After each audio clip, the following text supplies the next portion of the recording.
Hello everyone, welcome to Wintech education.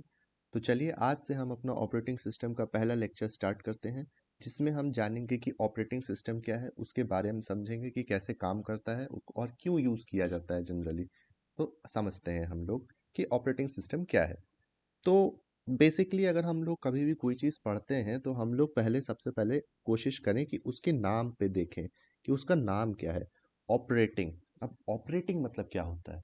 Operating मतलब generally operate word से operating बना है कि किसी चीज़ को ऑपरेट करना। अब ऑपरेट जो हमारा है, ऑपरेट मतलब क्या होता है, आपको क्या समझ में आएगी ऑपरेट मतलब क्या है? ऑपरेट मतलब कि किसी चीज़ से कभी अगर हमको काम करवाना है तो हम उसको ऑपरेट करना कहते हैं। जैसे कि आप लोगों ने बचपन में रिमोट वाली कार चलाई होगी, तो वो जो कार होती है उसको आप अपने रिमोट कंट्रोल से ऑपरेट करते हो। तो ऑपरेट का मतलब क्या होता है, किसी एक पर्टिकुलर डिवाइस से कैसे काम करवाया जाए। तो वैसे ही अगर हम अपने कंप्यूटर्स के बारे में समझे तो हमारे कंप्यूटर में हमारे बहुत सारे हार्डवेयर्स होते हैं। जैसे कि हमारा रैम हो गया, हार्ड डिस्क हो गया। तो इस पूरा ये जो सिस्टम है हमारा कंप्यूटर सिस्टम, इसमें जो हमको अगर जिससे कोई काम करवाना हो, सारे इन सारे सिस्टम्स ऑफ मतलब कि इन सारे हार्डवेयर से हमको कुछ काम करवाना हो, तो उसके लिए जो हमको सिस्टम चाहिए पड़ेगा उसको हम कहते हैं ऑपरेटिंग सिस्टम। समझ में आया?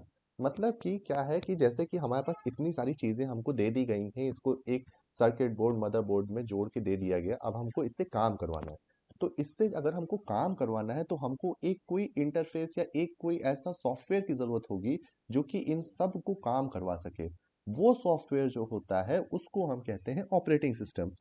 अब अगर हम जनरली एक जनरल भाषा में समझें कि ऑपरेटिंग सिस्टम क्या है, तो हम ये लोग यूज़र जो है ये हम हैं। उसके बाद हार्डवेयर जो है ये हमारा जनरली हार्ड डिस्क रैम वगैरह ये सब हमारे हार्डवेयर है।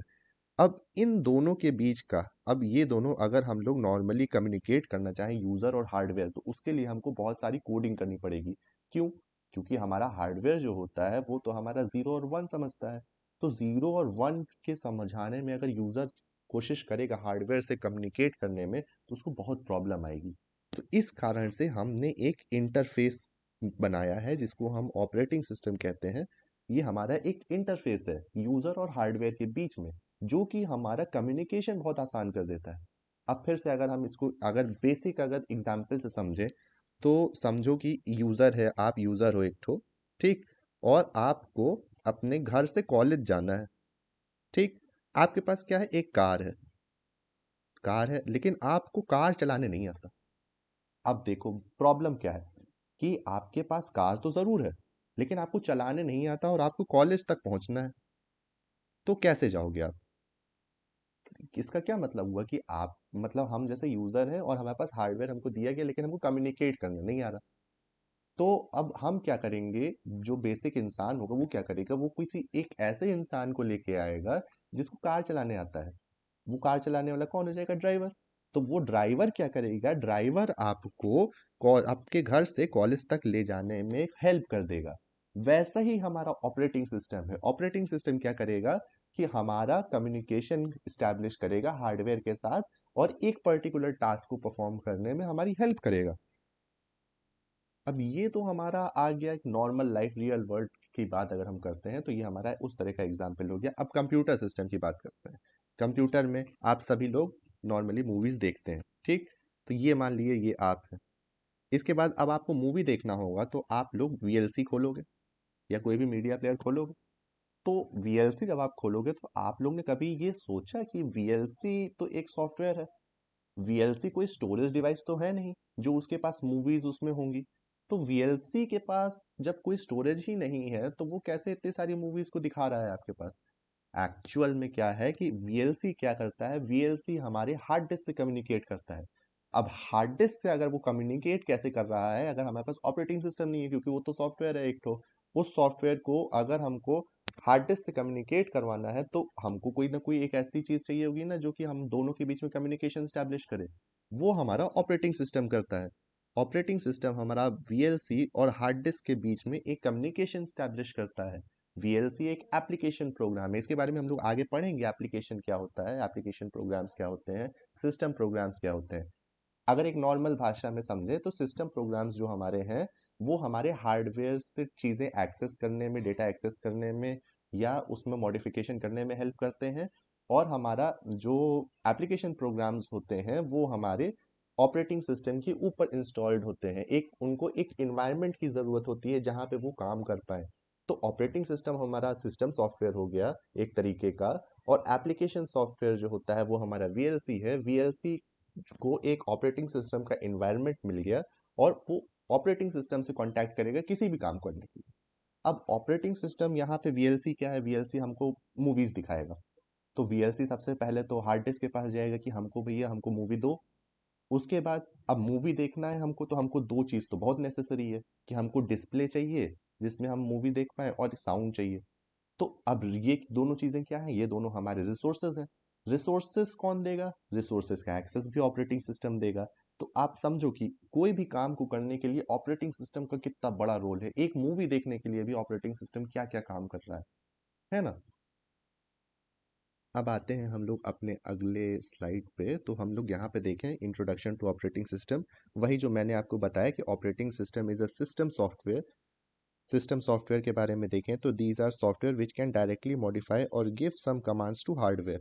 ठीक, it acts as an interface between user and hardware and also manage resources. जैसे कि हमने बताया कि रिसोर्सेज जैसे हमारा डिस्प्ले हो गया, हमारा कीबोर्ड हो गया, हमारा साउंड सिस्टम हो गया, ये सब हमारे रिसोर्सेज हैं। ये सब ऑपरेटिंग सिस्टम मैनेज करता है और एक तरह का इंटरफेस इस्टेब्लिश करता है। ठीक है, अब इंटरफेस क्या होता है, हाँ बहुत बड़ी चीज़ कि हम लोग बहुत देर से पढ़ रहे हैं कि इंटरफेस स्टैब्लिश करता है। इंटरफेस क्या है, it provides working environment so that user can access hardware in a easy way। Interface क्या है कि जैसे कि आप लोग ने कभी एक तरह का इंटरफेस इन द सेंस कि ट्रांसलेटर आप समझ लो। ट्रांसलेटर इन द सेंस कि जैसे हमको हिंदी आती है, सामने वाले को इंग्लिश आती है, तो हम दोनों आपस में कम्युनिकेट नहीं कर पा रहे हैं, तो हम दोनों को कोई एक ऐसा इंसान चाहिए पड़ेगा जिसको दोनों लैंग्वेजेस आती हो, हिंदी और इंग्लिश। तो वो हम दोनों के बीच में एक कम्युनिकेशन स्टैब्लिश कर पाए। ठीक है, तो वो जो बीच वाला पर्सन होगा वो हमारा इंटरफेस की तरह काम करेगा। इन इन एन इजी वे हमारे हमको एक प्लेटफॉर्म प्रोवाइड कर देना जिससे कि हम अपने आप को एक्सप्रेस कर पाए, वो हमारा इंटरफेस करता है। ये हमारा लेयर्ड आर्किटेक्चर आ गया। इसमें सबसे पहले क्या है, हार्डवेयर। हार्डवेयर को मैनेज कौन करेगा, ऑपरेटिंग सिस्टम। ऑपरेटिंग सिस्टम के ऊपर इंस्टॉल क्या किया जाएगा, एप्लीकेशन प्रोग्राम जैसे VLC, Microsoft Word etcetera. Application software हमारे क्या होते हैं, these are software that manages that performs a specific task as directed by the user. मतलब कि जो हमारे एप्लीकेशंस प्रोग्राम्स होते हैं वो सब हमारे मतलब कि एक तरह के स्पेसिफिक टास्क को परफॉर्म करने के लिए यूज होते हैं। जैसे कि हमको कुछ लिखना है तो हमने एमएस वर्ड खोल दिया, हमको वेब ब्राउजिंग करनी है हमने ब्राउजर ओपन कर लिया, हमको मूवी ही देखनी है तो हमने वीएलसी कर लिया, मतलब ओपन कर लिया तो उसमें हमको मूवीज दिख जाएंगी। तो ये हमारे एप्लीकेशन प्रोग्राम्स होते हैं। नेक्स्ट पे चला जाए तो हमको अब जानना है कि हम ऑपरेटिंग सिस्टम की क्यों नीड है, क्या नीड है। तो हमने जैसे बताया कि ये हमारा एक इंटरफेस स्टैब्लिश करता है। अब अगर हमारा पास ऑपरेटिंग सिस्टम नहीं होगा तो हमको कोड लिखना पड़ेगा, बहुत ज़्यादा कोड लिख के हर हार्डवेयर को एक्सेस करना पड़ेगा, तो वो बहुत लेंदी टाइम हो जाएगा, तो वो हमारा कन्वीनियंट नहीं होगा। इस कारण से हमको ऑपरेटिंग सिस्टम की ज़रूरत होती है। जैसे कि यहाँ पे लिखा है, if we want to print a page from MS Word, then we will first have to write a program to invoke the printer so that printer will print the file। सबसे पहले हमको क्या करना पड़ेगा, हमको प्रिंटर को invoke करना पड़ेगा, उसको मतलब कि अपने कंप्यूटर से कम्युनिकेट करवाना पड़ेगा। उसके बाद हम उसको मतलब कि बोलेंगे भैया हमको ये प्रिंट करके दो। ठीक, लेकिन ओएस रहेगा तो हमको क्या करना है, डायरेक्ट हमने प्रिंट का ऑप्शन पे क्लिक किया, प्रिंट करा, प्रिंट होकर हमारे पास आ गया, कितना ईजिली हो गया। तो इससे आपको क्या समझ में आ रहा है कि ऑपरेटिंग सिस्टम हमको एक कन्वीनियंस प्रोवाइड कर रहा है। सबसे इंपॉर्टेंट पॉइंट होता है ऑपरेटिंग सिस्टम को यूज करने का कि हमको कन्वीनियंस प्रोवाइड करता है। अगर ऑपरेटिंग सिस्टम नहीं हो तो communication between user and hardware will become quite complex. Complex होगा, टाइम वेस्ट होगा, और आज के टाइम पे टाइम की बहुत इंपॉर्टेंस है। कुछ भी काम करना हो, कोई भी चीज़ को सिंपल से सिंपल हम लोग बनाने की कोशिश करते हैं। क्यों बनाने की कोशिश करते हैं, ताकि हमारा टाइम कम कंज्यूम हो, हम जल्दी से जल्दी कर पाए। ठीक, तो हमारा ऑपरेटिंग सिस्टम भी हमारा टाइम को कम करता है। ठीक, there could be another scenario which a user accessed one particular device and another user wants to access the same device। the first user don't release the device or resources।